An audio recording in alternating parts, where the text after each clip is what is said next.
अपहरणाचा थरार पडद्यावर साकारणाऱ्या बॉलिवूडच्या अभिनेत्यांना वास्तवात हा अनुभव घ्यावा लागलाय।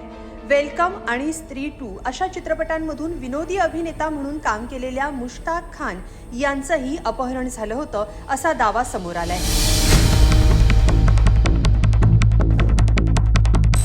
एकीकडे कॉमेडियन सुनील पाल यांच्या अपहरणाची घटना ताजी असतानाच आता मुश्ताक खान यांच्यासोबतही अपहरणाचा थरार घडल्याचं समोर आलंय।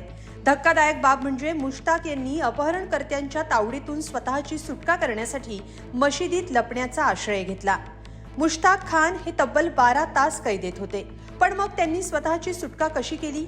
अपहरणकर्त्यांनी किती पैसे उकळले आणि मुळात मुश्ताक खान यांचं अपहरण झालं तरी कसं? सगळं जाणून घेऊयात या व्हिडिओतून। मुश्ताक खान बॉलिवूडमधले प्रसिद्ध नट। त्यांनी अनेक दिग्गज अभिनेत्यांसोबत अनेक चित्रपटात विनोदी तसंच खलनायकी भूमिका केल्या आहेत, पण नुकताच त्यांनी अपहरणाचा एक थरार अनुभवल्याचं आता समोर आलंय। कॉमेडियन सुनील पाल यांचं अपहरण आणि नंतर सुटका झाली, तशाच प्रकारे मुश्ताक खान यांचंही अपहरण झालं होतं। अपहरणकर्त्यांनी कैदेत असताना मुश्ताक यांचा छळ केल्याचंही समोर आलंय। याबाबतचा खुलासा मुश्ताक खान यांचे बिझनेस पार्टनर शिवम यादव यांनी केलाय। कार्यक्रमाचं निमंत्रण देण्याच्या बहाण्यानं मुश्ताक यांचं अपहरण करण्यात आलं होतं। अपहरणकर्त्यांनी मुश्ताक यांना कार्यक्रमाचं आमंत्रण दिलं, सोबतच विमानाचं तिकीट आणि मानधनाची काही रक्कमही आधी दिली असं सांगण्यात येतंय। हा कार्यक्रम मेरठला असल्याचं त्यांना सांगितलं गेलं। त्यानुसार मुश्ताक खान हे 20 नोव्हेंबरला या कार्यक्रमासाठी उत्तर प्रदेशला जात होते। दिल्ली एअरपोर्टवरून एक गाडी त्यांना मेरठला घेऊन जाणार होती। माध्यमांनी दिलेल्या वृत्तानुसार मेरठला जाणारी ही गाडी अचानक बिजनोरकडे वळली। मुश्ताक यांनी विरोध केला, पण अपहरणकर्त्यांनी धमकी देत त्यांना अज्ञात स्थळी नेलं। या ठिकाणी अपहरणकर्त्यांनी मुश्ताक खान यांना तब्बल 12 तास डांबून ठेवलं होतं। याशिवाय त्यांच्याकडे 1 कोटींची खंडणी मागितली, पण अभिनेता एवढी मोठी रक्कम देऊ शकला नाही। जवळपास 12 तास त्यांनी मुश्ताकचा छळ केला। शेवटी अपहरणकर्त्यांनी त्यांच्या मुलाच्या खात्यातून 2 लाखांहून अधिक रुपये मोबाईल फोनवरून स्वतःच्या खात्यात ट्रान्सफर करून घेतले, पण मुश्ताक खान यांची सुटका केली नाही। ऑनलाईन आलेल्या पैशातून मद्यपान करून आरोपी टोळी सुस्तावली।